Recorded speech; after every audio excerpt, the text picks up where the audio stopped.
Okay, Assalamu alaikum. Today is Thursday, October 22nd, and you have joined the Muslim Wellness Foundation's monthly webinar. And this month, of course, in recognition and honor of Domestic Violence Awareness Month, we are discussing specifically healing from spiritual abuse. And inshallah, this will be a beneficial conversation for everyone who's watching, who's tuning in, who's watching the recording later. That this discussion can and hopefully stimulate good, long overdue, urgent conversation around domestic violence in the Muslim community. So before we get started, I want to introduce just a little bit of background about domestic violence and the topic, and a little bit about our panelists. I'm so excited they have agreed to join us this month to talk about this very, very important topic. My name is Camila Rashad. I am the founder and president of Muslim Wellness Foundation. And Muslim Wellness Foundation is a nonprofit organization dedicated to reducing stigma associated with mental illness, addiction, and trauma in the American Muslim community. And we do this through community education, dialogue, and training. It's very important that we tackle the issue of stigma so that it opens up space for people to begin to not only seek services, but support within their family and community for the challenges that they're facing. So inshallah, what we've started to do is a monthly webinar in order to bring these topics with a panel of experts to the community and hopefully stimulate dialogue in addition to what may be happening locally, but to know that there is a wealth of resources and experts, people who have lived experience facing these challenges, so that we can begin to open up conversation and space and inshallah helping others along a journey of healing. And this is just vitally important. So a little bit of background on domestic violence or intimate partner violence. It's those two terms are used interchangeably. It also refers to spousal abuse, domestic abuse, or domestic violence. And that's defined as a pattern of behavior between partners or spouses that may include both physical and sexual abuse. Yes, partners can be sexually abused within their marriage, but perhaps that's a topic for another webinar, as well as any threats of physical or sexual abuse. So this is psychological, emotional, and today we're talking specifically about spiritual abuse. And so while there are few studies on the incidence of intimate partner violence among American Muslims, a recent survey, and this was about 4 years ago, conducted by the Peaceful Families Project and Project Sakina, two organizations that you absolutely must get to know. You can Google them, have been working just admirably on really raising awareness around domestic violence in the American Muslim community. But the study that they conducted in 2011 found that of about 800 Muslims surveyed, 31% reported experiencing abuse within their relationship, and 53% reported experiencing some form of domestic violence during their lifetime. And I happen to believe that that number may be perhaps a little low, unfortunately. Some women are not reporting when they have experienced certain types of abuse in their marriage or in their relationship, and others perhaps are not recognizing the signs of, just inappropriate behavior in their relationship. Or perhaps the stereotype is that, well, I have to see a woman with a physical scar, in order to have a quote unquote proof that she is experiencing abuse. But this is, we know that there are some scars that are not visible to the naked eye. So in addition to that specific study that was done, just in general, it's an insidious problem throughout the world. A lot of women are experiencing this type of abuse, unfortunately, women and girls. So just a few quick statistics. 3 women are murdered every day by a current or former male partner in the US. 38 million, 28,000 women have experienced physical intimate partner violence in their lifetimes. And women with disabilities are 40% more likely to experience violence, especially severe violence, than women without disabilities. And 4,774,000 women experience physical violence by a partner every year. So, these things are very alarming, and just for that reason that we wanted to bring this discussion again in this forum to speak about it, so that people who are perhaps watching or listening know that this is not acceptable. This is not Islamic.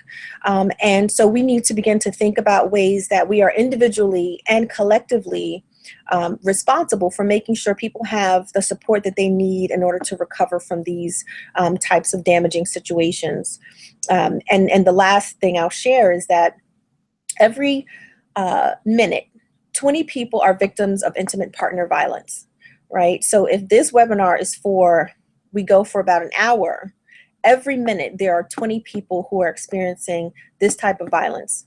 Okay, so this is, I'm giving a lot of statistics all at once, but this really serves to impress upon us the severity of the problem and why, one, this is not a women's issue. This is everyone in the community. If one person is affected, and we know this from our tradition, that everyone is affected. So we need to do a better job of not keeping these, a better job of not protecting abusers, but also letting women know that they will be supported, that they will not be isolated or ostracized if they do come forward and talk about what they've experienced.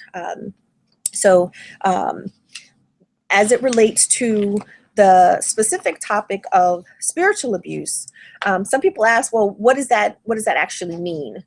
And this may include the use of Quranic verses or Hadith to justify the abuse or harm or humiliation inflicted upon a woman. And there are instances in which new converts or reverts may be particularly susceptible to this form of abuse, as they're still learning about the religion and may not have sufficient knowledge or understanding of text and tradition to combat the man's attempt to manipulate her in this way. So in helping victims of domestic abuse, a guide for imams and community leaders, in that book, they define spiritual abuse as maybe one or more of the following. So denying the wife the right to visit the masjid or to gain Islamic knowledge, keeping her spiritually ignorant and dependent on his interpretation of Islam, giving her wrong information about even the beginning and end of Ramadan, denying her the right to make the pilgrimage to Hajj, keeping information from her about different celebrations and conferences, not allowing her to attend Muslim gatherings, even perhaps making fun of her when she prays or reads the Quran, and telling her that she is not a good Muslim if she does not obey him without question, even when it comes to the abuse that he's inflicting upon her. So these are some of the ways in which spiritual abuse is defined.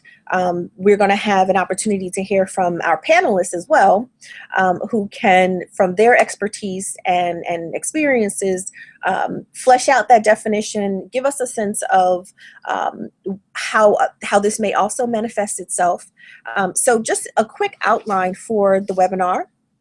I'm going to introduce the first panelist, Sister Naa'ila Moumaris-Clay, and she will also, as I stated, offer her definition, some signs and symptoms that we need to be aware of, and we'll also talk about recommendations. We want to be solution oriented. This is a very serious issue, but is one in which it can be addressed effectively. So we want people to be able to understand that they have options. They have support that they can, inshallah, access in order to be able to heal from the abuse that they've experienced. So our first panelist, as I stated, is Sister Naa'ila. She wears many titles. She is a North Carolina native and has worked in the mental health field for almost 20 years. Her record includes a bachelor's degree in English and a master's degree in counseling. She has worked within the nonprofit sector as an executive director of a free health clinic owned and operated by Muslims. She's worked with formerly incarcerated women, adopted parents, and counseled duly diagnosed individuals, meaning those with mental health challenges as well as addiction. She has served on several board of directors for nonprofit and civic organizations. She is a Goodman Fellow and graduate of the Leadership Triangle. Ms. Moumaris-Clay provides individual counseling, and she and her husband are widely known for their tag team approach to premarital and marital counseling with Muslim and non-Muslim couples. In Atlanta, Georgia, she has a private practice and facilitates weekly group therapy for persons battling addiction. Her direct style includes wit, Southern charm, and evidence-based practices. She believes with intrinsic motivation and hope, people have the innate capacity to improve their lives. She's a mother of three, a wife, a writer, and a published author. And we are so thankful that she has agreed to join us and share of her wealth of experience and wisdom when it comes to dealing with this particular issue, but also counseling in general, and being a very active community member, knowing how we can use all of this information in order to better our community. So I'm going to, Sister Naa'ila, I'm going to invite you on. Welcome.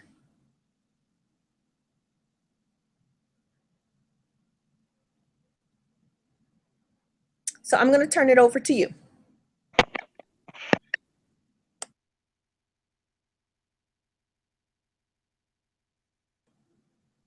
Sister Naa'ila, you have to unmute your mic so we can hear you.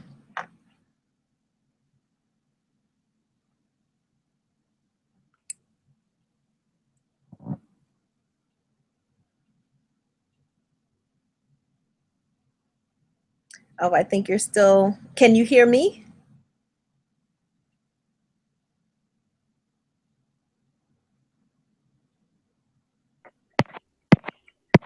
Okay, there you go.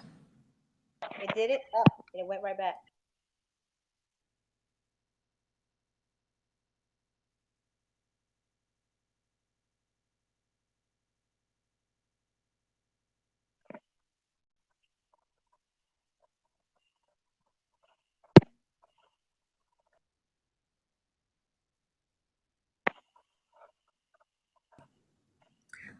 Sister Naa'ila, you're on. Assalamu alaikum. You got me now? Yes, wa alaikum salam. Alhamdulillah. Alhamdulillah. I'm glad to be here. I appreciate all of you. And there are a couple of points that I wanted to be able to make in regard to spiritual abuse. I think one of the first things that we have to be mindful of is the source. The source is very often is going to be someone that we trust, someone that we confide in, someone that we are going to for leadership, Islamic or spiritual leadership. But leadership is not a dictatorship. And often what happens is, and I'm going to be very specific and clear, we are talking about largely in regard to what happens within the Islamic community. And men confuse being the emir or the guardian or a spiritual role as a position of being a disciplinarian. A husband is to lead and he is to guide. And you want to inspire someone to follow your leadership. But this won't happen in the presence of emotional and mental bullying. And you ask, okay, well, what is that? I'll give you a perfect example. And many of us have heard this before. A man will say to his wife, I'm your husband, obey me. And he gives random requests, random demands. And if you don't obey, he withholds love, compassion, or he just might be downright mean. And then Islam becomes a whipping stick. This is not what Allah intends at all. Now we know that in Islam that Allah gives the man a degree of rank above the women. But this type of abuse of male privilege is not beneficial for anyone. And so I'm going to say to the sisters, please Do not associate obedience with anything but Allah. Obey your husband because his request fulfill Allah's request. Don't do it because you love him more than you love Allah. Do it due to taqwa. Don't equate this man in his leadership to the same level as Allah, because he's not. They are not the same. He is still a man.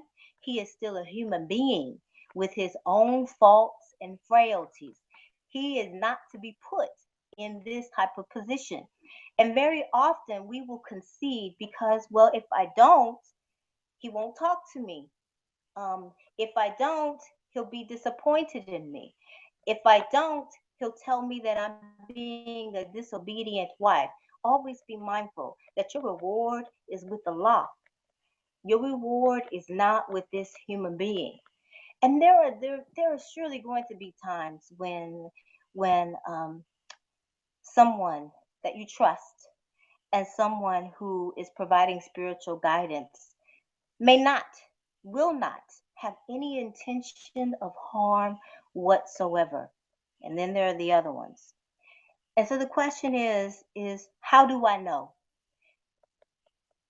I'm going to first say the first thing you ask yourself is, this information that's being given to me, does it go against what I know to be true about Islam? Does this information contradict my own values? Because sometimes it's stuff you wouldn't even do in the dunya. Does it line up with what I know? Now, the problem comes in when we don't know Islam. And that's when we have abandoned our own personal responsibility to learn this deen. We have a duty to ourselves to learn this deen, so someone won't come to us with that type of foolery. Now, we're not going to know everything, but we do have an accountability to self. Allah says that this is a religion for those who think and reflect. You should be able to have some information out there or some resources that you can think and reflect upon and say, I know this, and these two don't line with what he said. The other thing is, sometimes a request may come and we'll say, you know what, it's not harmful. He didn't ask me to do anything bad. And I call this the princess persona. Every woman wants to feel protected and loved and wanted and needed. And you have this man who wants you to be home at a certain time, and he wants to know where you are, and he wants to be sure that you call, and he wants to ensure that you're around good people, but then none of the people that you choose are good enough. And eventually, very difficult to please when then we have the difference between his preferences and the true duties and obligations of Islam. And then sometimes, it seems like, well, it should be okay. He's not asking for much because, it's just a couple of preferences. It's no harm. But sometimes it's also a way to prevent your growth. It may not be to your detriment, but it's also a way to keep you from learning, to keep you from growing, to keep you from being around good sisters or good people who will tell you that, that's not okay.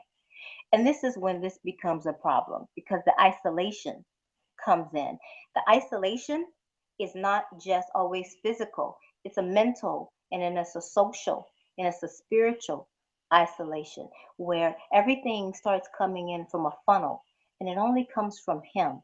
That is abuse. When you lose your ability to think for yourself, that is abuse.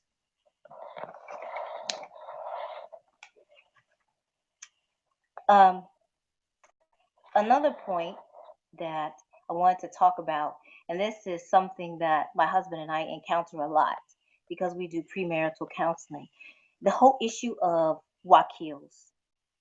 We have many emotional violations that are committed within these relationships because it hurts. And it hurts a lot when you confide in someone and you share with your wakil your family history, the things that you saw at home, issues with your last marriage, and then you hear your information and the things that you shared with him, you hear it in the street, which is surely a character defect of his, or it's used to coerce you to marry him or to be involved with him, or better yet, this is a popular one, to marry his good friend. Good friends are not always good husbands. And so, sisters, something I'm going to recommend that we do here is something that we don't like to do. And I myself, I have been a single Muslima, and I had to do the very same thing. But you might have to get another wakil, and it will be very difficult to do when you already in a position where I don't trust this man. And sister, you're saying go out and find another man to try to trust. Yes, I am. Because one, if we don't, what happens is that we begin to follow our nafs. We're going to begin to go into our own desires. Allah has given us a beautiful design. Use it. Because when we don't, this is when the dunya comes in. This is when our desires come in. This is when fornication and all those other things come in. Use it. Use the design that Allah has given. It is much better for you to get another wakil and another wakil and another wakil than for you to get another husband and another husband and another husband. That would be much better for you if you have to choose the lesser of the two evils. And there's nothing evil about getting another wakil. That's for you. You know, and we're talking about spiritual abuse. I want to take it from a backdoor slant. We often talk about what happens when you're in it, how it feels when you're in it, and the different things that happen when you're in it. But I want to talk about the abuse that leaves after you leave, that continues, that doesn't leave after you leave. And let me qualify that for you. Physically, you have left the marriage. Mentally, you haven't. And the texts still continue. And the calls still continue. And the threats to take your children away, the threats of canceling your health insurance again, the threats of not providing support begin if you don't do this, or if you don't do this, or if you don't do this. And what happens is that physically we have left the marriage, but then there also has to be a mental and emotional divorce, because when you've been abused and you've experienced some trauma, you build up anxiety. And when you hear his voice, and when you hear his commands or his directives in the same way that you heard them every day when you're in the house, you will respond the exact same way, emotionally and mentally. Maybe not in action, but you will be incited or ignited to do so. But this too is a part of the abuse. And know that when you feel that, when you feel compelled to respond, when you feel nervous, when you see his number come up on your phone, know that these are built-in natural triggers. They're not good for you, but know that it is natural, and it is just a part of the cycle, and it goes with it. And it is also a way to continue to manipulate and to abuse you and to control you. And so my advice on this, I'm going to give you a different slant on something that we're often given. And sisters, I'm pretty sure many of you have heard, be patient, be patient. Allah loves patience. And I'm going to recommend that you be patient with this transitional process. You be patient with how your emotions are going to just spin during this time frame. Be patient with yourself while you adjust to the physical absence of abuse, but knowing that making the separation emotionally and spiritually, that will take some time. So be patient with that process. You know, and we know, yes, Allah loves patience. Be patient with change. Be patient with your own recovery. Be patient with your ability with your ability to struggle through this because it's hard. It's much more accepted to be a married Muslima than it is to be a divorced or single Muslima. And even that going from one to the other is a transition. It's a change within the community. People respond to you differently. Um, Single sisters don't get invited to a lot of iftars at Ramadan. People are afraid you're gonna marry their husbands. It's different. So you have to adjust to this transition. Don't be patient with oppression. We we should be patient when Allah gives us a hardship. When sickness befalls us. Be patient when something happens at work. Be patient when you get a flat tire. I will tell you, being a single woman with a flat tire or stuck on the side of the road requires patience. So, Sister Night, I'm gonna jump in and ask you a question, Yeah. because when and that's used very often, is, well, sister, have sabra, be patient. And when you say, well, be patient with the challenges that Allah has sent your way, the tests that you may experience for a woman. And I also have some questions. People say, well, women can spiritually abuse their spouse as well, right? So we can talk about that.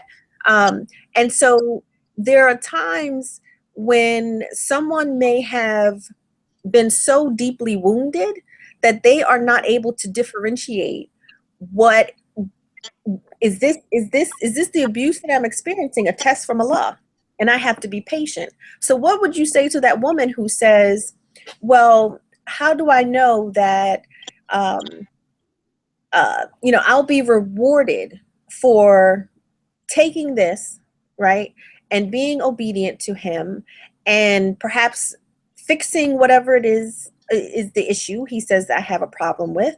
What do you say to the woman who's like, well, perhaps this is a test from Allah and I have to be patient with my husband? Okay, I'm going to answer that from my core.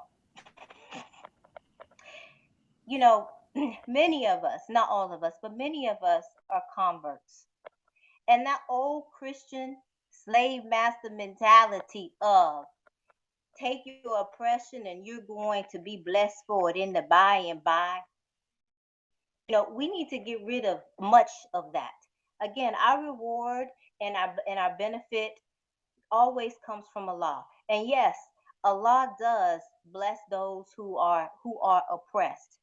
But he does not expect for you to stand there and voluntarily accept it. Now, I also know that when you are clinically depressed or when you have experienced trauma, you will lose all insight and judgment of that.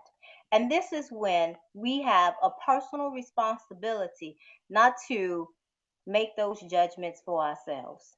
If you know this to be true about you, then it is time for you to go and seek some help somewhere for yourself.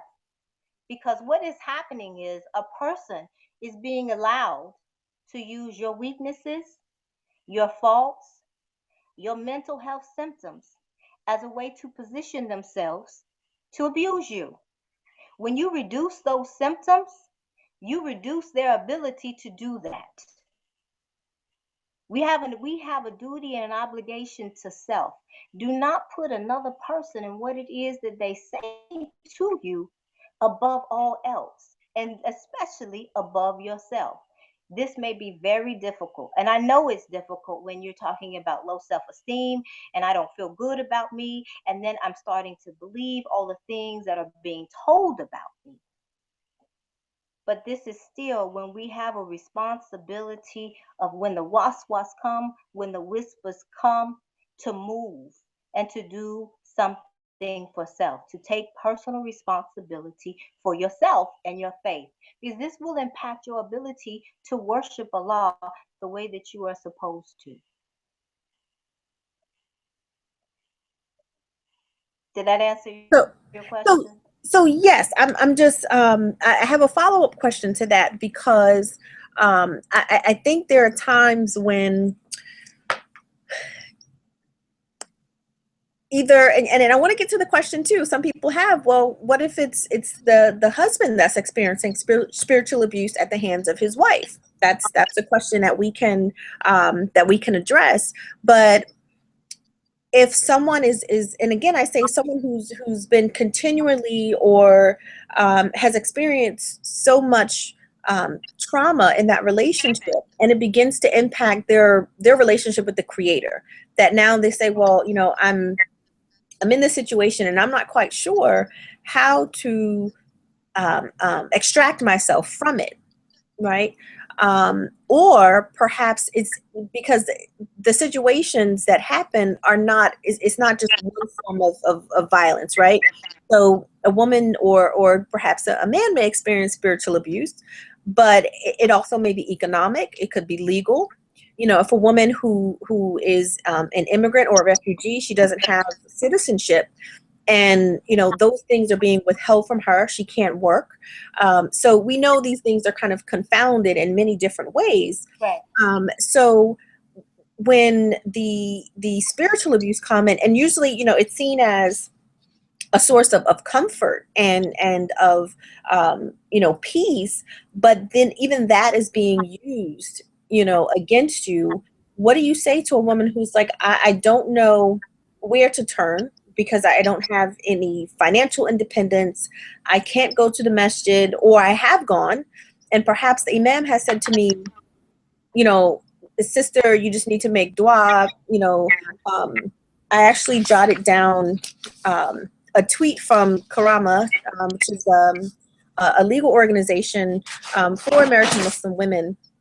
And their tweet said, be patient. God is testing you. Hide his sins because you are garments for each other. These are unacceptable statements that survivors hear from the community, right? Yes. So when Yes. you're hearing, so it may not even be just from your spouse. These may be things that you're hearing from other community members, that you're hearing from the imam.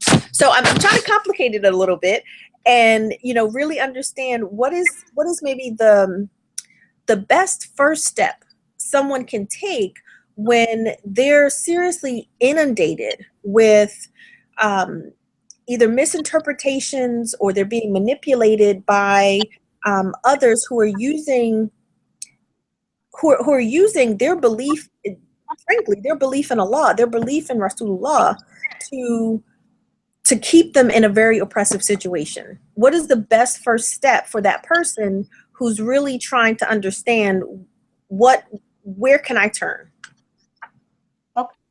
The first step is always to trust in Allah and not people. That's the first thing. And secondly, you know, because these situations can become so dangerous, and because sometimes legal issues and immigration issues and financial matters and child custody issues are also involved, you have to be very careful. And so one of the things that I advise a woman is to do, or a man, because abuse does not know gender, is to strategically develop your plan. You will need to make a decision about what it is that you are willing to do in this situation, because people are quick to say, well, you need to leave. No one needs to leave. It takes effort to leave. It takes resources to leave. there are many things that are required and needed to be in place in order for her to leave. And it may take time for her to put them in place. You know, on television and within the media, we always see the woman who has the friend or some underground railroad that snatched her away, her and her kids, and taken to them to a safe place. I have been in this field since 1996. I've never seen that happen this way. Perhaps it does, but I've never seen it. You know, it's something that I learned from my mother. She said, when you have your mouth in the head of a lion, you have to pull it out very slowly. So sometimes even the worst of situations require some planning for you to get yourself to the best possible place so you can reduce your own harm in your own environment. And it will mean trusting in Allah and trusting yourself. You know yourself what will take you out of the fold of Islam. You know what will weaken your iman. You know what will reduce your practice. You know what will cause you to resent a person to the point where you totally dismiss them and you don't respect this man at all. You know. And when you get there, it is time for you to act. Develop your plan, and it may not mean that you will be able to implement it immediately. Right. And I want to again your response to there was a study done about 12 years ago on American Muslim women who had experienced spousal abuse. And she Mhm. found that spirituality represented a source of strength and vulnerability. And she explained that to mean adherence to Islamic principles and belief in Allah ease their suffering and help them cope. So these religious coping mechanisms included Quranic recitation, prayer, meditation. But she also found that spirituality was a source of vulnerability for a woman because she may endorse beliefs that Allah will reward her for her suffering with patience and perseverance. You know, those are the two P's we hear a lot, right? Patience and perseverance. So some of the women in the study said, you know, if I remain righteous in the face of adversity, right? This adversity being spousal abuse, this will lead to paradise. I will have an elevated place in the afterlife if I'm able to be patient and persevere and be righteous while I'm being oppressed. So I think these are kind of ways in which those verses and those principles become very distorted in Mhm. these situations. So again, what would you say to a sister who says, um, if I'm able to get through this, um, and I can, um, kind of demonstrate some grace, and I'm not going to talk about him. I don't want to be accused of backbiting my husband. I mean, these are things we hear, right? Mhm. What do you say to her because you're at the point where you've started to really perhaps integrate all of these distortions and you believe them? You know, at some point, you know, this is when I ask, what benefit do you get from believing that? Because at some point, we have a choice. We actually have a choice on how we worship Allah. We have a choice with those who we choose to have a relationship with. We have a choice about whether or not we remain in that relationship. We have a choice about how we believe we are supposed to act the rights within that relationship. You actually have a choice. And get to choose to accept that position, this might be where you're going to be. I do not believe that everyone will be functioning on the same level. And I hope that we seek a higher level of existence for ourselves. And so the goal is, if I am looking for my own good, if I am looking for progression, at some point I do believe that inshallah Allah is going to lead me to a point where I will know that this is not acceptable for me. And it very well may be that I have just accepted this condition as for myself. Sometimes, I'm, and this is my You know, at some point, we can be abused to the point where we begin to abuse ourselves. Yeah, absolutely. Now, that's a choice. If you get to the point and you just say, I'm just going to stay and I'm just going to get it by and by, that's you. So the question that I have then is, and I'm going to play devil's advocate here, because I think when a woman gets to, or a man, you know, because we're getting those questions, it gets to the point where they feel like they really have nothing left, right? They have started to believe these distortions, and I just want to quickly kind of just do a quick overview of the cycle of violence, right? So it starts with the honeymoon phase, right? So this is described as, you know, the abuser um, uh, uh, says, you know, I'm sorry, I promise to get counseling, sends flowers, I'll never do that again, you know, says, I love you very much, I don't know what happened. And then so the person who's being abused agrees to stay, or, you know, stops what they're doing and say, well, you know, maybe I'll set up counseling for us, maybe this is going to get better, you know, I'm happy, I'm hopeful about it. And then there's the tension building phase, right? So the abuser becomes a little moody, a little irritable, isolates the victim, withdraws affection, and this is again where the abuse may again be very subtle, and so the abused person, you know, again is thinking, well, what can I do to calm this person down? Maybe I'll keep the kids quiet. I'll try to reason with them. I'll cook his favorite meal.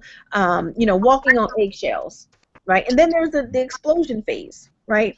And that doesn't always have to, again, be an act of physical violence, right? But could it be repeated emotional and spiritual abuse?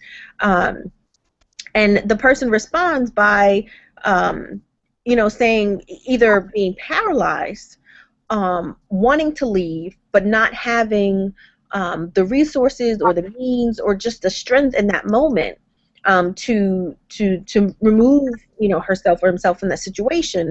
And then it goes back around. So you have honeymoon time, you have tension, you have the explosion phase.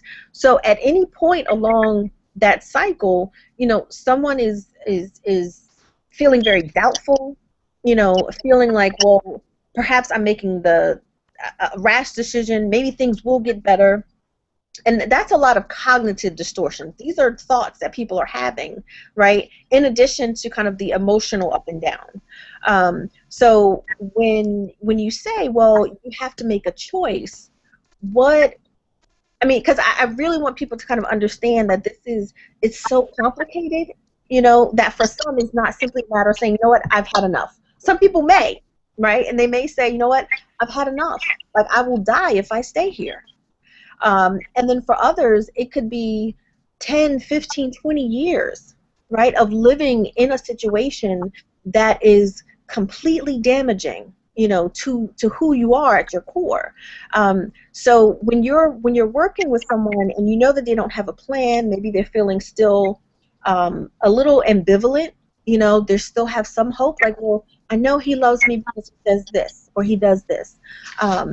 How do you, as a professional, you know, and given kind of your own experience in the community and working with different people, how do you counsel through those distortions to be able to get them to the point where they can see things just a little bit more clearly? You know what?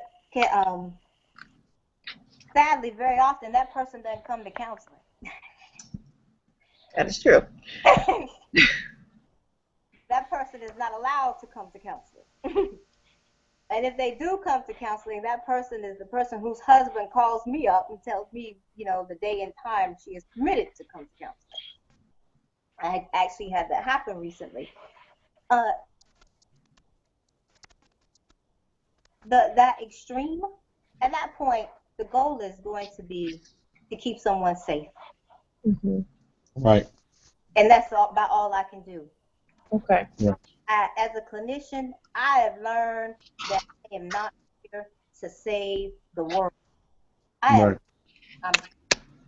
There's so much beauty in Islam, and so there's so much peacefulness that can be found there that even I can't give as a clinician. But the only thing I can do at that point is ensure that this person is safe, and when they are ready, be available. Right. That's it. Yeah. So I want to, Imam Shadid has joined us, so I want to introduce him to those who are watching, either via the Google Plus page or YouTube. Imam Shadid Muhammad is a graduate of the Islamic University of Medina. He earned his bachelor's degree in Islamic Studies with a concentration in Hadith Sciences. He is currently enrolled in the master's program at Wilmington, if I can say the word, University, completing graduate studies in Administration and Human Services from the College of Behavioral Sciences. He has extensive experience in Islamic outreach and interfaith dialogue. He has served as the Imam of United Muslim Masjid in Philadelphia. And during his tenure at UMM, Imam Shadid focused on building strong families, a solid education program, and emphasized the importance of spiritual and mental health, counseling, and leadership development. He has authored many books, mostly in the realm of assisting new converts in adjusting to the religion of Islam with moderation and balance. Imam Shadid is also a public speaker on Islamic affairs, having lectured at universities such as Drexel, University of Pennsylvania, LaSalle University, Rutgers, and Delaware State. He has also developed an online Islamic program called The Mardia Show, and you can find that on YouTube. Which is centered around meeting the youth where they are with topics that are relevant to modern day dilemmas. So, Assalamu alaikum, Imam Shadid. Thank you for joining us in this discussion on healing from spiritual abuse. And I've already gotten quite a few questions for both of you, so inshallah we'll be able to get to those. But I first just wanted to kind of give you a few minutes to offer your definition of spiritual abuse, and from your work doing counseling, but also from your positions of leadership, definitions of spiritual abuse, signs and symptoms, and then what are some, we were talking through, well, actually, how do you begin to assist someone who is in the situation, who is looking to recover, who's looking for support, essentially. So I want to give you the floor so you can answer some of those questions. Okay, alhamdulillah. Jazakumullah khair to everyone who's tuning in. May Allah subhanahu wa ta'ala reward you all. Let me first start by saying that abuse, just so we have a general, outline of what abuse is. Abuse of any type or any form, it's about controlling another human being. That's what it's essentially about. Whether it's domestic abuse, spiritual abuse, it is the misuse or abuse of authority for designed to control or to dominate another human being. And that in itself conflicts with Islam, because in Islam we are trying to make people turn the authority in their lives over to God. All right, not usurp that authority for our own personal agenda. We're trying to get, this is the whole premise of the religion of Islam, is to turn the authority over to God. Hence the word Islam. It means, Islam does not mean peace. That's the major misconception amongst Muslims and non-Muslims. Islam does not mean peace. Islam means submission.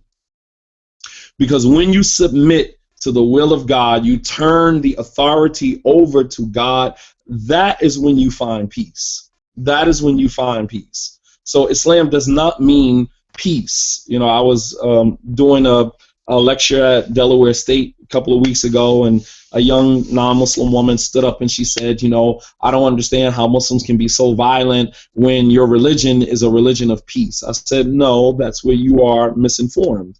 Islam does not mean peace. Islam means submission to the will of God. When you submit your will, you submit to the authority of God, the higher authority of God, then that is when you find peace, because you give up trying to live your life any way that you want to live it and you turn it over to God. So when you think about that in the context of abuse in its many different shapes and forms, to control another human being or to have dominance over another human being, it totally goes against the foundational principle of Islam, which is to give authority to God. All right. So spiritual abuse, like any other type of abuse, it is the misuse or abuse of authority and power over someone. I was listening to you guys talk earlier, and sometimes you said that sometimes a woman financially may not have the means, and we actually just talked about this tonight.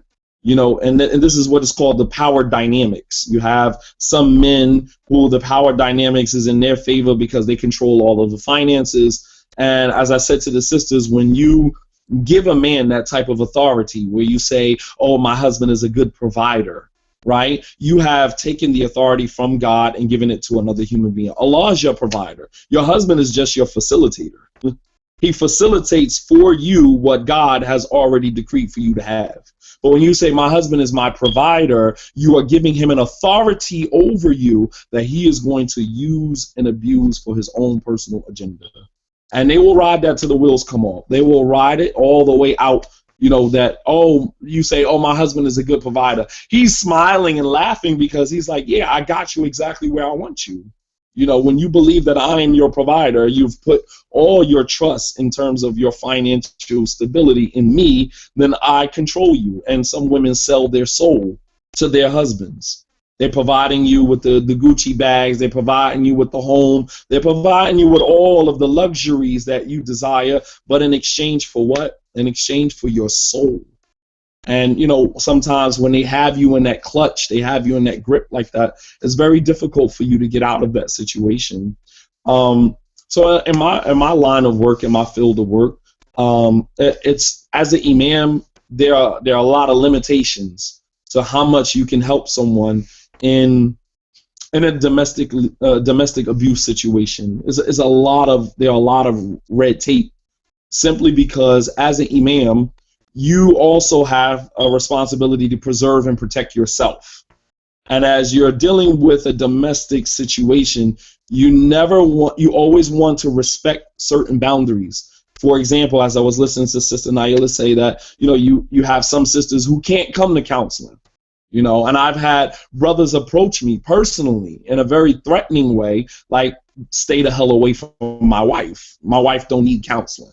So now my life is now in jeopardy, because if you know anything about domestic situations, they can get really ugly, and you can actually put your own life in jeopardy. You know, when a man gets to a point where he's already physically abusing the one woman that he should love more than anyone else, then you can only imagine how he feels about anyone else outside of that woman. So, you know, there are a lot of limitations that we have as imams. And imams, you know, I mean, in the past, I've literally heard of imams getting beat up in their offices, imams getting knocked out by disgruntled husbands in their offices. You know, guy disgruntled, he comes up to the office, you told my wife to ask me for a divorce, to ask me for a khula, and he begins to just go rogue on the imam in the office, you know, with no respect for the masjid, no respect for his position as an imam. So number one, you have a duty and a responsibility to preserve and protect yourself first and foremost. So there are certain boundaries that you don't want to cross with that. You can only help someone as much as they want to be helped. And a lot of times what happens is these women in these situations, they will turn and flip the situation on the imam. Well, the imam told me to ask you for khula. It's like, you know, no, you came to me to ask me how to get out of this situation. I provided you with a solution or solutions, and you went back and tried to implement that, and when you ran into a brick wall with your husband, you flipped it back on me, and now the husband is turning all of his anger and aggression towards me. So now my life now becomes in jeopardy.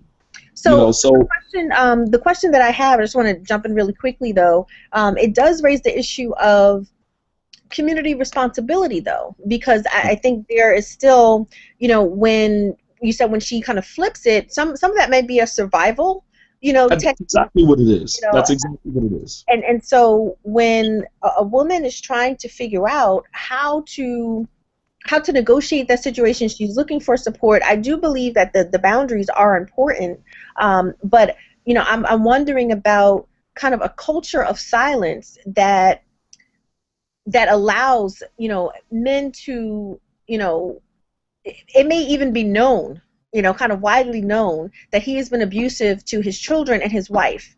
And he is still allowed to have leadership positions. He's leading people in prayer. So it's like, if there aren't kind of repercussions or consequences for that behavior within the community, whether it's like a zero tolerance rule, or there's other men who are willing to kind of to check another man in that community to say, this is unacceptable. We will not allow this. You cut from a different cloth. Those men, they rarely exist at this point. You came from a different breed of Muslims. Like this new generation of Muslims with the whole no snitching, mind my business and all that other stuff. It's really hard to get men to step up to the plate because, people just like in fear, like, why am I going to send myself to jail over a woman who's a complete stranger? We don't even have that type of intimate connection with one another as brothers and sisters in a community. For people to have that sense of justice, what I'm saying, that high sense of justice, we don't really have that because our communities haven't been nurtured, for us to look at each other as my brother's keeper, for lack of better terms. We don't even have that type of dynamic amongst us. Most of us are, converts to most of us in African American communities, many of us are converts to Islam. So we are complete strangers, opposed to Muslims who are second, third generation Muslim, where they may know each other and they're more apt to step in and get involved because the families know each other. But when you're dealing with a community that is 80% converts to Islam, it's hard to get them to have that sense of my brother's keeper, that type of mentality, because they see each other as distant strangers. They see each other as complete strangers. So yeah, there is a culture of silence in a lot of communities, whether, African American, more new converts to Islam type of communities, and as well as foreign communities. There is a culture of silence that, just mind my business. I see the sisters, suffering, and I'm just going to make dua for her, and that's pretty much it. Even amongst the women who are actually being abused in these situations, they have been taught to just suffer in silence and not say anything. I was listening to you earlier say that, this culture of maybe if I just tolerate it and endure it, I'll get my reward from Allah. That's pretty much the culture. So I think the question now is, how do we change this culture? What is the step-by-step, the A to Z, to help change this culture of this suffer in silence mentality of women dealing with domestic abuse? So what are those and I've asked you this question before, what are those kind of go-to verses or hadith that are used in order to manipulate people in that way, so that they're misinterpreted, that they're distorted, so that you can offer, okay, this is how it's used, but here is kind of the correct interpretation, and how someone in that situation can challenge that distortion? Well, the first thing is a lot of men, a lot of brothers, they have a sense of entitlement. Okay, they have a sense of entitlement, and so what they use is, I'm forgetting the term. It's a technical term for it. Cognitive bias. Cognitive bias. What is that? That means that you already have a thought in your mind, and you go after texts that support what you already feel. So if a man, for example, has a sense of entitlement, that I am entitled, all right, he's going to go after verses that, help to accommodate that sense of entitlement. So he might go for verses or texts that speak to the power dynamics of the man being in charge. Obey your husband, those type of texts. Obey your husband. texts where the Prophet ﷺ said that if I was going to command anyone to prostrate to anyone, I would command a woman to prostrate to her husband. So we'll take a general text like that and say, see, you can see the authority that Islam has given the man over his wife. Or textual evidences where men are the protectors and maintainers of the women. Of course, we don't use that when it comes to paying bills and taking care of, manly duties, right? We use that only when it's convenient for us. This is a cognitive bias. Cognitive bias, meaning you already have a thought in your mind and you go after textual evidences that support the thoughts that you already have, whether that is a sense of entitlement, whether that is, having superiority over your wife and authority over your wife, whatever it is. So you're going to go generally after those type of texts. And they're dismissive in nature because you'll use a text like, sister, just obey your husband. And that dismisses her argument. Meaning she has no argument. She has no right to say anything. She should just shut up because you just quoted a text to her, obey your husband. Just tonight, a young sister approached me after the class and she said, is it permissible for a Muslim man to boycott his wife for a week or more? And I said, no, it's not permissible. She said, well, someone told me that it was permissible for a Muslim man. Her wali told her this. This is the wali that is supposed to be protecting her, supposed to be empowering her so that she's not taken advantage of during these sit-down processes. But in fact, he's taking the power away from her because he's putting her in a position of subordination. Because now you have to be subordinate to this man who has the right to abandon you for, a week or more. And I said, that's not boycotting, that's abandonment. There's a difference between the two. The Prophet ﷺ legislated for a man to boycott his wife in the event of marital discord on the part of the woman. And that boycott is to be done in the home. That boycott is done in the home, meaning he refuses to share the bed with her. He refuses to resume normal relations. If there's sexual relations, on a daily basis, then he can decide, no, we're not going to be intimate tonight until this behavior is corrected or this behavior is addressed. He can refuse to do those things, but that is inside the home, inside the home. Anytime you boycott the woman outside of the home, you go stay at your friend's house for a week, you go stay at your mother's house for a week, that's abandonment. That is not boycotting legislated by the religion of Islam. And then people will use, well, the Prophet boycotted his wives for a month. Many of the scholars say that was an isolated incident because no other companion of his ever in the history of Islam ever did the same thing. No one ever followed that. That did not become an accepted sunnah around the board. That was an isolated incident. And we are not encouraged to do that. We're encouraged to stay and work it out. Even Allah mentions in a verse in Surah At-Talaq, in the Surah of Divorce, the chapter of divorce, he said, house the divorced women wherever you house yourself at, and do not put them out, nor shall they leave. Okay, so these are clear texts that kind of refutes these type of ideologies, these belief systems that many of these brothers hold. So, I mean, these are the things that we're dealing with. So, one person had a question. Part of some of the definitions of spiritual abuse is when she's being prevented from going outside or going to the masjid or even learning from anyone else about Islam, right? So one of the questions that we received is, well, what should a woman do when her husband prevents her from taking knowledge from anyone other than him, right? And this is something that we hear quite often. Well, I can't take from that Imam. I can't take from that Sheikh. He says that I can only listen to him. And he's using verses to say, of course, everyone knows, if he's saying things like, well, you can't go to that masjid because, they're not on the haq, they're not on this, and so I want you to stay away from those people or from that masjid. And so using very again, like, I just think of this as such a distortion of verses that, you know, people just kind of just throw around, you know, almost haphazardly. So what would be again some of those verses that are used in order to keep women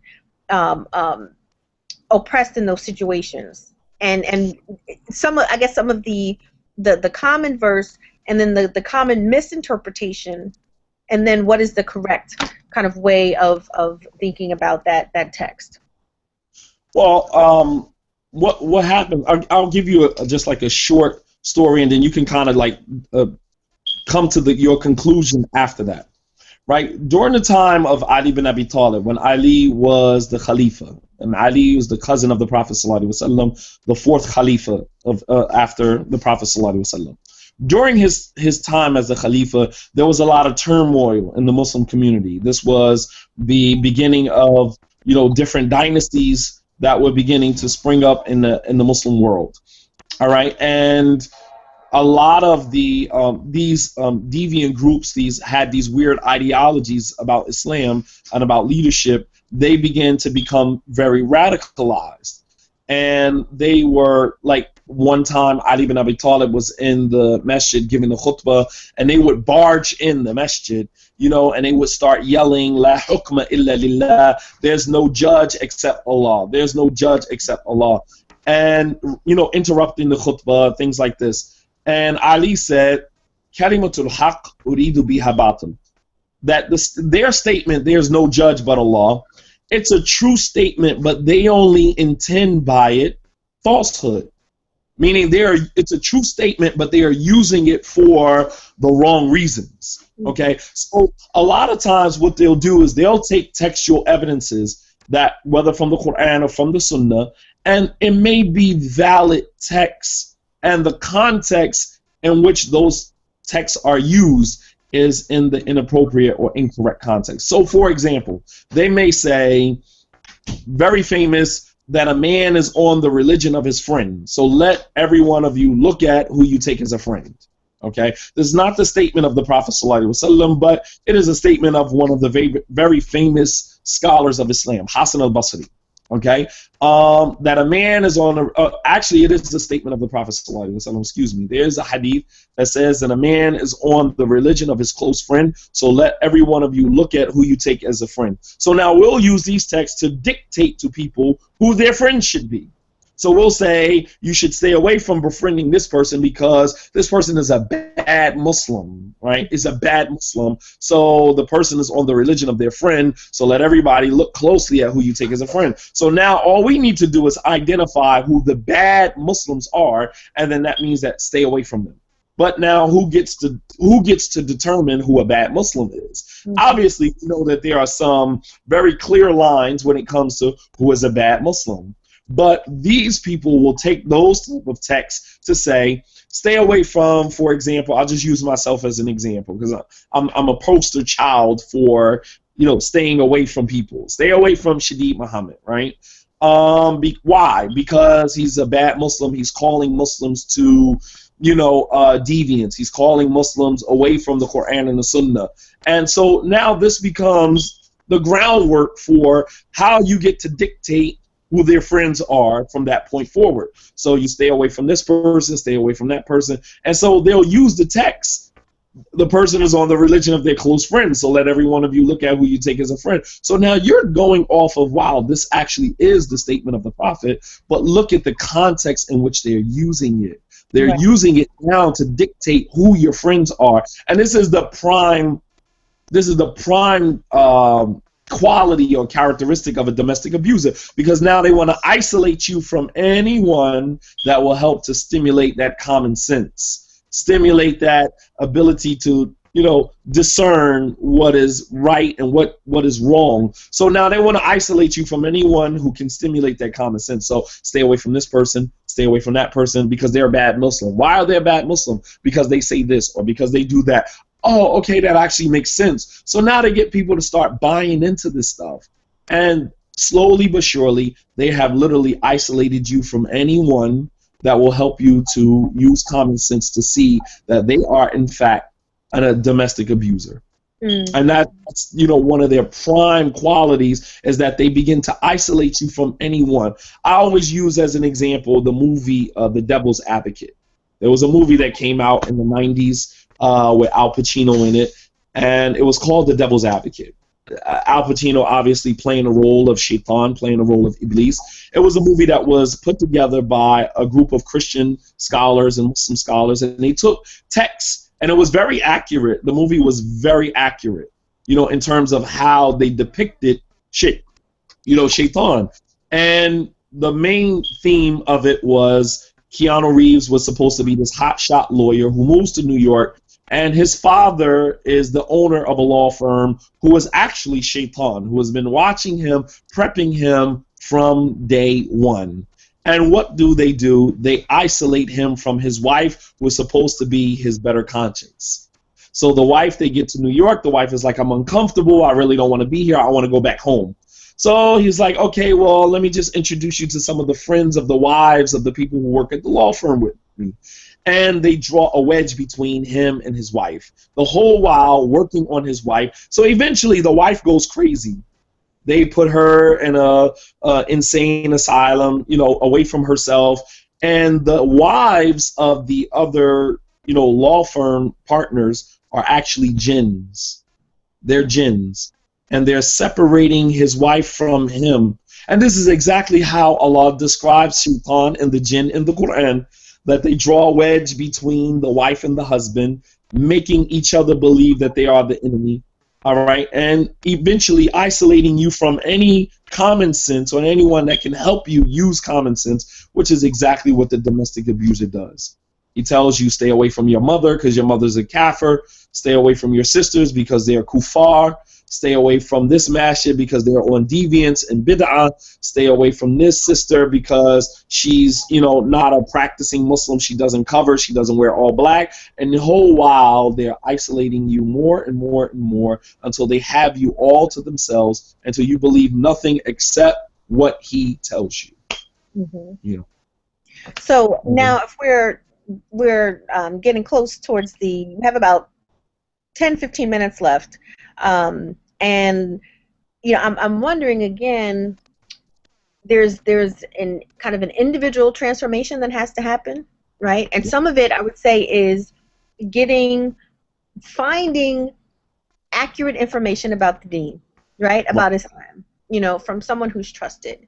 But unfortunately, and I'm going to throw this in there too, what happens if the sisters in the community, or perhaps the brothers as well, this could be just a leader in general that is preying on a community, right? Spiritually abusing a community. And that could be, using tactics to undermine or disempower people who are looking for religious guidance. When you're at different degrees of knowledge and you're looking toward someone to be able to assist you in that learning process, and then that person also takes advantage, of you. What do we do then? Again, it's like, how do we address that in a community where people say, oh, well, you can't, you're backbiting, you're spreading, just lies about someone. As a leader yourself, what do you say to the community members who may have been impacted by that? But what do you say to kind of like your peers, who may use that platform for their own kind of personal or egotistical gains? You open up a whole can of worms with that. You've literally peeled back a layer of the onion that is a heavy one. And two parts. Number one, how do I deal with my peers of imams or spiritual leaders in the community that use their positions, to abuse essentially the community? And make no mistake about it, the Prophet ﷺ warned us about abuse of authority in many textual evidences. I'll just give you two. One is when one of his companions, Mu'adh ibn Jabal, he used to pray Salatul Isha with the Prophet ﷺ, and then he would go to his local community, his local masjid, because there were more than one masjid in Medina. All right, quiet is kept. Some people believe that the Prophet's masjid was the only masjid in Medina. And this, speaking to this whole masjid, beefing with one another. If you open up another masjid down the street, then they kind of take that as an offense. Well, there was more than one community in the in Medina, in the Prophet's masjid, than the Prophet's masjid in Medina. So this companion Mu'adh, he would pray Salatul Isha with the Prophet Sallallahu Alaihi Wasallam, and then he would go to his local masjid, not too far, and he would lead the people in prayer there because he was a spiritual leader. He was knowledgeable. So on one occasion, he would get up and he would lead Salatul Isha, and he would recite Surah Al-Baqarah, the longest surah in the Quran, 287 ayats in the Quran. Can you imagine coming home from work, especially like in the summertime when Salatul Isha comes in at almost 10 o'clock at night? And as a Muslim man, you're tired, you're a laborer, you worked all day long, and to go to the masjid, and this Imam wants to recite Surah Al-Baqarah because he's on a spiritual high, he feels so good about himself tonight that he just wants to recite Surah Al-Baqarah. That in itself is spiritual abuse, because it shows that you have no concern for the people, the congregation, that you are here to service, right? And you are totally concerned only about your own personal spirituality. That is just the framework of spiritual abuse and how Muslim leaders abuse their positions of authority, in that they want to impose their vision of what spirituality looks like on everybody. Okay, nobody wants to come to the masjid and stand for 2 hours to hear the Imam recite Surah Al-Baqarah. Nobody wants to do that. Okay, so that in itself is just the framework of spiritual abuse from a leadership perspective. Okay, so one of the guys in the rank decides that I cannot stand for 2 or 3 hours for this Imam to recite Surah Al-Baqarah, and I can't stand, so he leaves the rank. He leaves the rank and he goes and he prays by himself, and then he leaves the masjid. When Mu'adh finishes the prayer, someone tells him that this guy leaves the rank and he goes and prays by himself. So Mu'adh calls him a hypocrite. He's a munafiq. So not only did you oppress him by making him stay in the masjid longer than he anticipated, now you call him a hypocrite. This is classic Salafi behavior. Okay? And I'm using that. That is and I'm going to go there. Yes, I'm going to go there. Classic Salafi behavior, which means that you are in a position of authority. You don't have the right to be criticized, and anyone who does anything outside of your norm, they are deemed a heretic. They're deemed an infidel. In some instances, you are considered a kafir. Literally. And this is exactly what Mu'adh did. He called him a hypocrite. Spiritual abuse on top of spiritual abuse. Okay. Not only did you abuse him spiritually, but you're abusing him by calling him names and deeming him to be a hypocrite in the community. So when word got back to the man that Mu'adh called him a hypocrite, he complained to a higher authority, which is what we don't have right now. We don't have a higher authority. Our only higher authority at this point is Allah Azza wa Jal. We can complain to Allah subhanahu wa ta'ala. That's it. All right, because no one is going to remove the Imam. In some instances, I'm not going to mention any names, but there are some masajid, even in Philadelphia, where the community tried to remove the Imam, and the Imam called the cops and showed up at Jumu'ah with the police. It's just like ridiculous. And I mean, this wasn't necessarily a Salafi masjid. Nonetheless, it was a masjid where this actually happened. On Jumu'ah, the Imam, the head administrator of the masjid, called me and said, Brother Shadi, what can we do in this situation? The Imam shows up on Jumu'ah with the police because he is not going to let anyone take his position as the Imam of the masjid. Disrupts the Jumu'ah. They end up not even having Jumu'ah because the police are involved. The police are on the Musalla floor with their shoes on Jumu'ah, on the day of Jumu'ah. All right?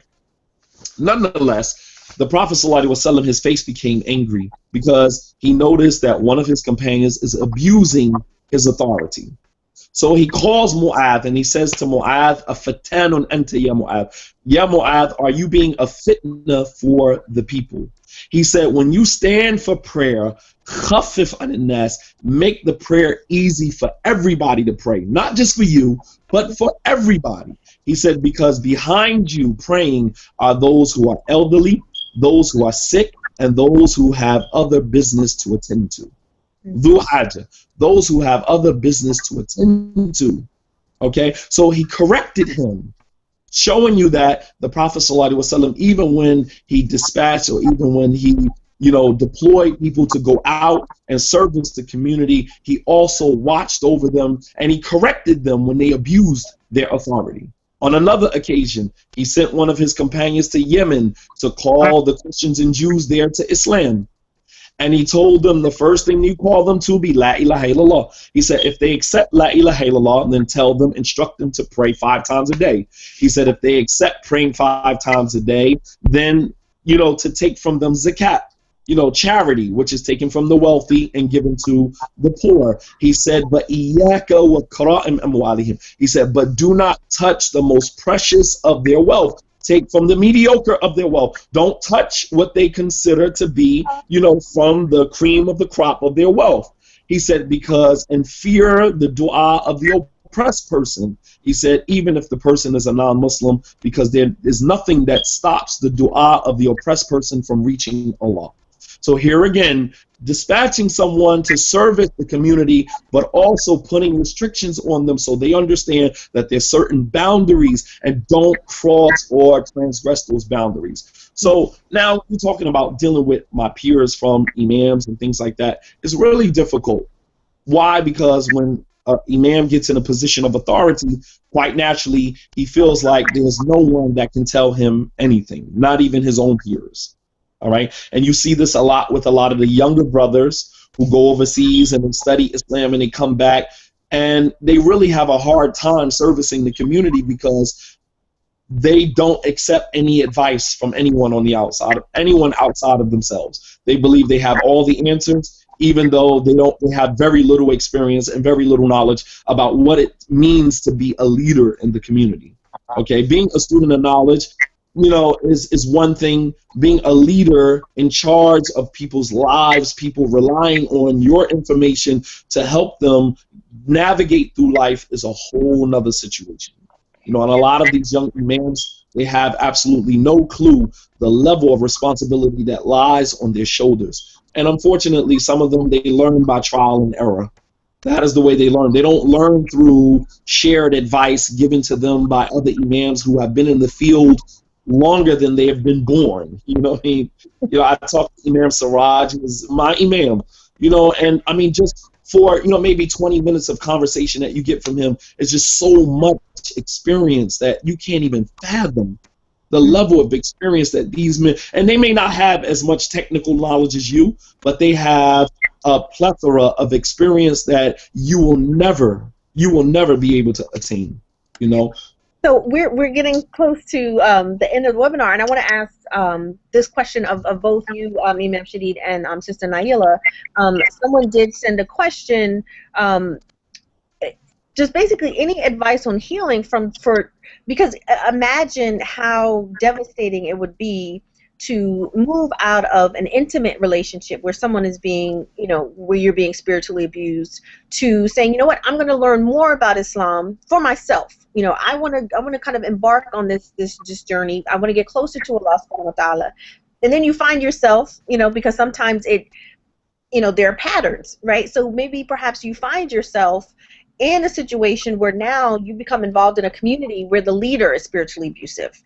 So the question is, when you start to lose that trust, right? So now you're doubting, like, I can't even go to a community or someone who's maybe held in very high esteem because I'm going to be taken advantage of. So the question that we received was, what is the advice for healing for that person or others who have lost trust, don't know where to turn in order to get that spiritual guidance?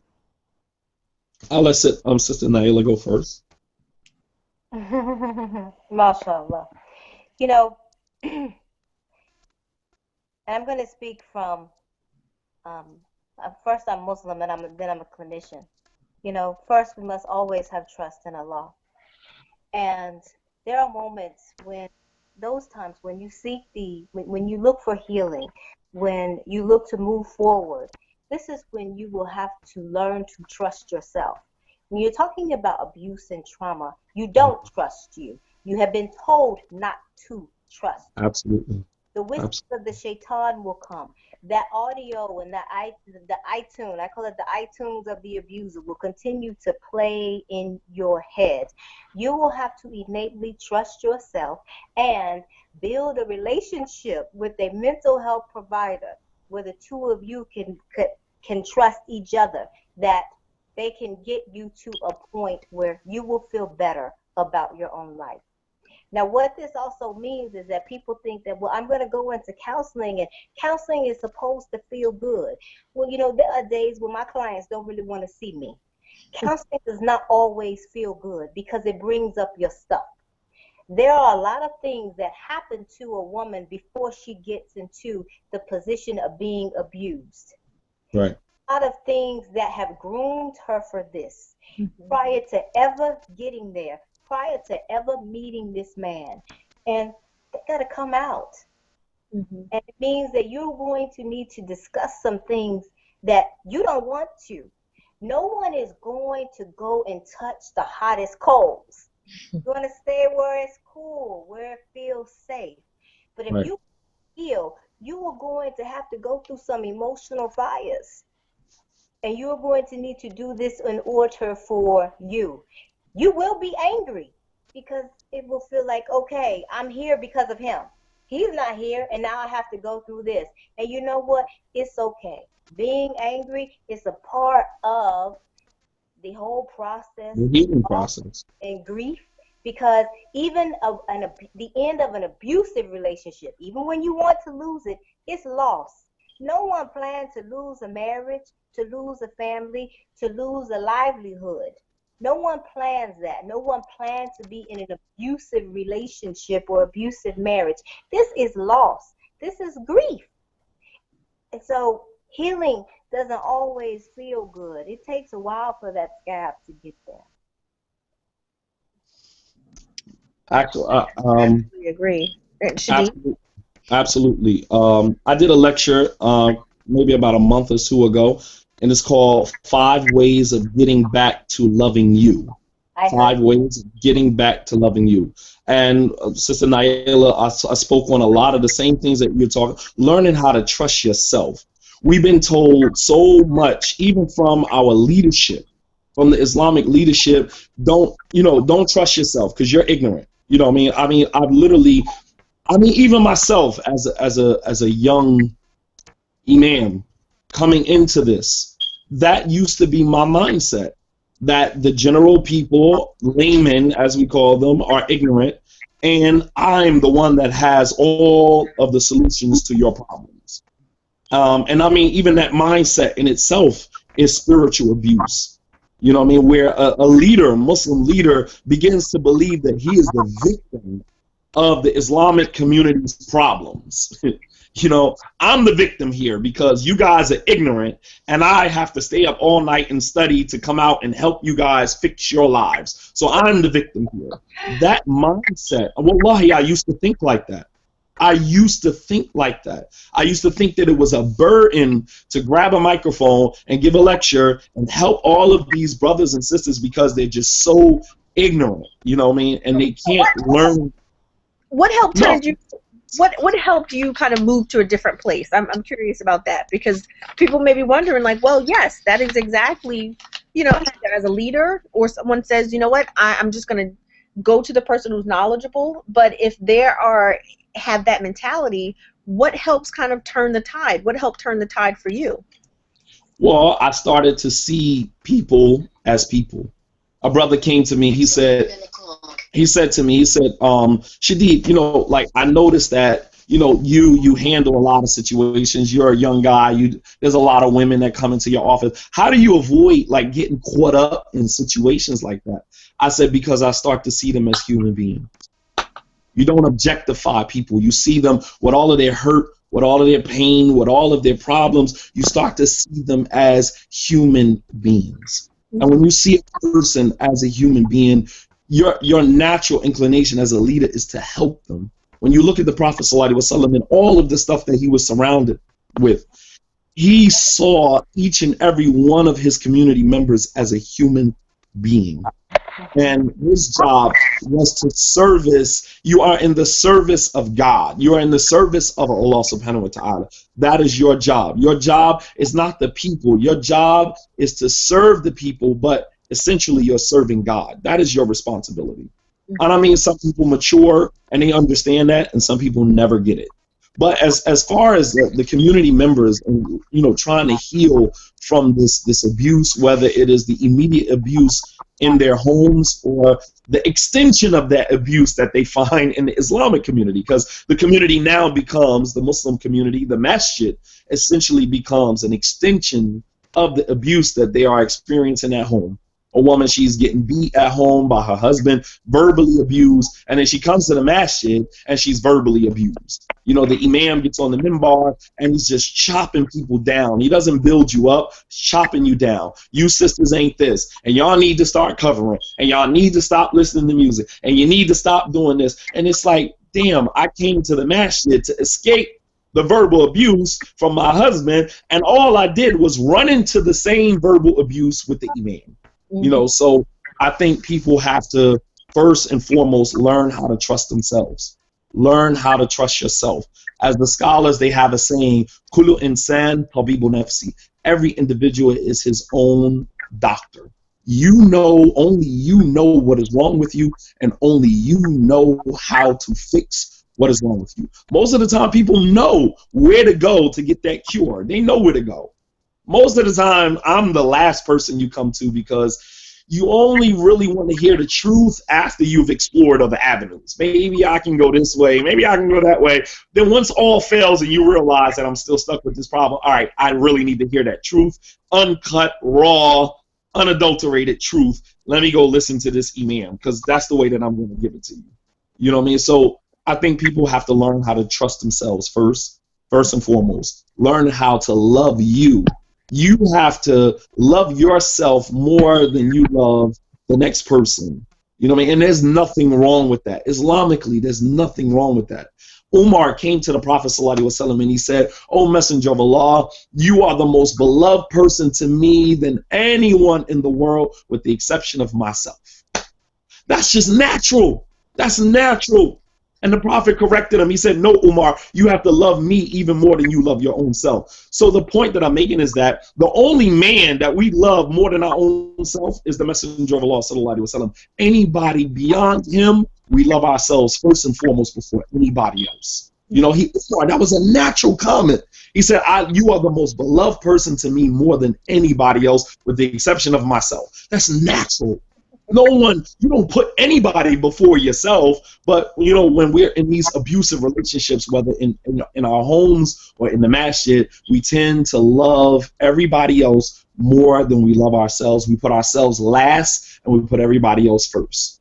So learning how to trust yourself, learning how to love yourself more than anybody else. And thirdly, building that relationship with Allah subhanahu wa ta'ala. Too many times, women in relationships, you build your whole being as a wife based upon your relationship with your husband.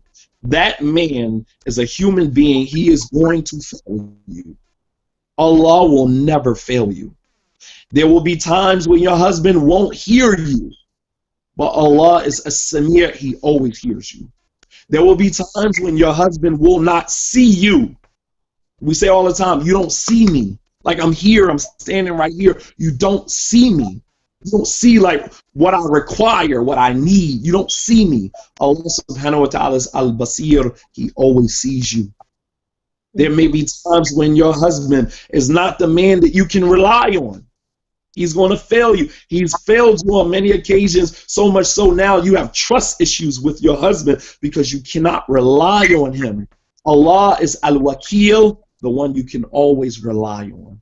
The beauty of Allah's names is that it is in sync with the human need. Every human need that we have, you will find it in the names and attributes of Allah subhanahu wa ta'ala.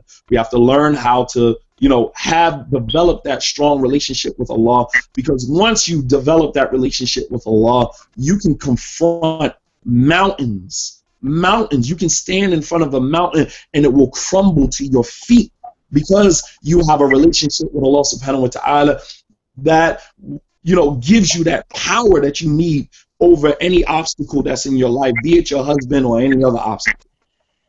But too many times we just put our trust in our spouses. You know, we our whole relationship. Even some people, they base their relationship with God, you know, based upon, so their relationship with Allah is just an extension of their relationship with their husband. No, it should be the opposite way around. Your relationship with your husband is an extension of your relationship with God. And once you understand that, you put everybody in their place. You know, and Allah subhanahu wa ta'ala knows best, man. And with that, we've now run out of time, but I want to thank you both again for joining us in discussion. And, you know, as we all know, these are just the beginning of conversations, and I'm hoping that people see it as just a start of a conversation.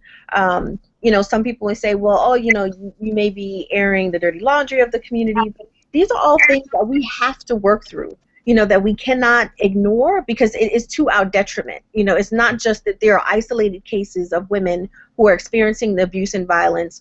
When there is anyone who is suffering in our community, we are all impacted by it, whether we want to, you know, admit that or not. We are all impacted. So even if it's for a very selfish reason, you know, to become involved in this, is that you're not going to be as healthy in your community, or you're not going to be as healthy individually if there are people suffering around you. So inshallah, this is the beginning of many more conversations, and that we continue it beyond October. You know, this is Domestic Violence Awareness Month, but we don't need a month, you know, just in terms of recognition, that this needs to be something that, you know, when I see advertisements like, well, you know, will the Imam give a khutbah in October about domestic violence? This should be woven into, you know, I'm sure you've gotten those requests, Imam, but this should be woven into kind of like the ethos of our community, is that we will not tolerate the oppression, you know, of women and children, like the most vulnerable amongst us, and that, again, we can start to think about ways to develop a means of a community accountability, you know, in a sense of fairness and justice, so that it's not tolerated. You know, you don't want to go into a community in which you can feel kind of the poison of the community, you know, because people have become just so accustomed to things that are inappropriate and un-Islamic, you know, and that, you know, they have a difficult time seeing why this is just goes against all of the values, you know, that we stand on. So inshallah, again, it's the beginning of the conversation. Next month, we're actually going to be talking about overcoming or coping with grief and loss, and you both kind of brought that up as part of the grieving process of any kind of traumatic situation, you know, learning how to trust in Allah subhanahu wa ta'ala, but also knowing what those resources are that He puts, you know, in our communities for us to assist in that process. So before we go, any final quick 30 seconds or less last comments that you want to share with people who are listening? No, I concede to the brother. Please. I would say, Imam Sharif, well, can you make that a closing dua for us? Because you're a storyteller, so you know if I give you 30 seconds, you're going to take 3 minutes. Right. Before I close out, I would just like to say to the sisters who are listening, who have been victims of domestic abuse, you are not your first step in healing is stop seeing yourself as a victim. You're not a victim, you're a winner. Because no matter what the person does to you, as I said earlier in my class, with the wife of Fir'aun, Allah took the soul of the wife of Fir'aun, Asiya, before she died, and all Fir'aun did was he threw a physical body in the fire. Allah already had her soul. So you are not a victim. The only thing He is destroying is the physical. Your soul belongs to Allah subhanahu wa ta'ala. Don't give Him that. He can have the physical all day long, but you will never get my soul. Sorry, my soul belongs to Allah subhanahu wa ta'ala. So you stop seeing yourself as a victim. You are a winner. The 3 Muslims that were murdered in North Carolina, may Allah subhanahu wa ta'ala have mercy on their souls, they called them the 3 winners. They were not victims. So it's all on the wordplay, the language. Stop calling yourself a victim. You are not a victim. You are a winner, because no matter what harm someone has done to you, Allah is expiating your sins and raising you in degrees, and you will see that on the Day of Judgment. May Allah subhanahu wa ta'ala reward you all. May Allah subhanahu wa ta'ala forgive us for any neglect that we have done as a ummah collectively in not addressing this issue sooner or with more vigor, with more enthusiasm as we have. And may Allah subhanahu wa ta'ala facilitate for us a way to hold these men accountable for the abuse that they have created in our community and this cycle of generational hurt that we are suffering from. And Allah subhanahu wa ta'ala has power over all things. Wassalamu alaikum wa rahmatullahi wa barakatuh. And to all those who have tuning in, thank you for listening and contributing your questions. Inshallah, this has been beneficial, of the good. Of course, is all from Allah subhanahu wa ta'ala. Any mistakes, attribute that to me. But hope to see you back for next month's webinar when we talk about grief and loss. And if there are other questions or topics that you would like to see us discuss with a panel of experts, definitely send that along. You can reach us on Facebook and YouTube and Twitter, and I'll post information for Imam Shadid Muhammad and for Sister Naa'ila.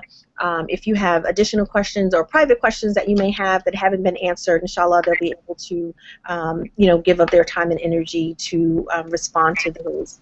So again, thanks for tuning in. My name is Camila Rashad, and inshallah we'll see you back next month. Assalamu alaikum. Wa alaikum salam wa rahmatullahi wa barakatuh.